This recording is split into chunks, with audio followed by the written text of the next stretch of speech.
罩，还有人开始研发口罩复活术，把用过的口罩杀菌后再拿来戴。中山医大就研究出电锅干蒸法。大家好，我是杨妈，我在网站和 YouTube 和你分享妈妈的心得。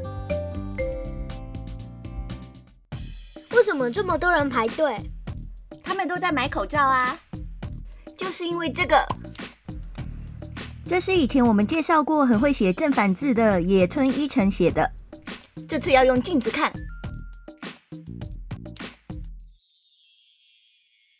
那我们不用排吗？卫福部的总裁说，健康民众不用随时佩戴口罩，如果有看病、陪病、探病的需要，或是有呼吸道症状，是慢性病患且需要外出，才要戴口罩。户外通风良好的地方不需要戴口罩。所以我可以说我 OK， 你先领。对，我们不需要去抢，口罩有限，把它让给有需要的人和第一线的医护人员。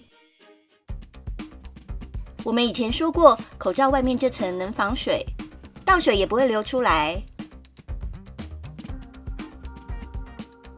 但是如果用过的口罩想要喷酒精后重复使用，结构就已经被破坏了。倒水会流出来，表示没有防水、防飞沫的作用了。那口罩到底能不能复活呢？中山医学大学一名教授实验发现，可以利用家里的电锅，电锅内先放锅架，再放内锅，用过的口罩放在内锅中不加水，盖上锅盖后，按下煮饭的开关，直接干蒸3到4分钟，利用余热再焖热5分钟，可达到灭菌功效。口罩起死回生术只能应急使用，而且干蒸5次后，过滤效力减损到70%以下，这时就必须丢弃。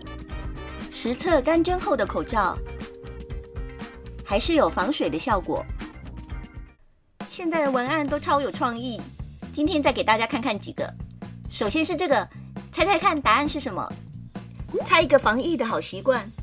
刚狗爱笑，右下角的答案，右下角答案，勤洗手。还要看答案？没错，勤洗手也是非常重要的。为什么连卫生纸都被抢光了？是因为有人说原料都拿去做口罩，这根本就是天大的误会。卫生纸原料不同，进口来源也不是中国。像这类放久会发霉的东西，我根本就不可能去囤货。而且就像宣导文案上说的，咱只有一粒卡层。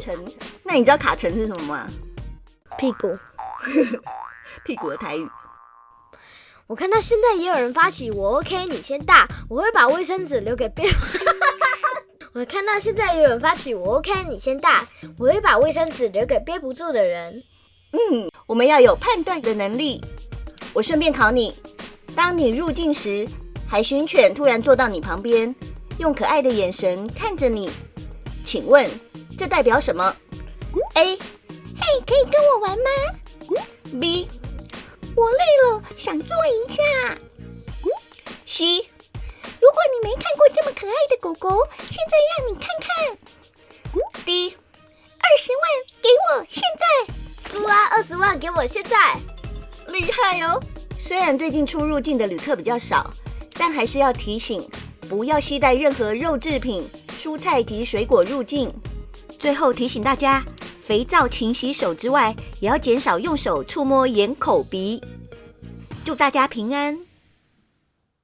如果想听我分享更多有用的讯息，请订阅我并打开小铃铛。YYTV.TW 网站还有更详细的内容，以上媒体也看得到哦。就这样，我们下次见喽。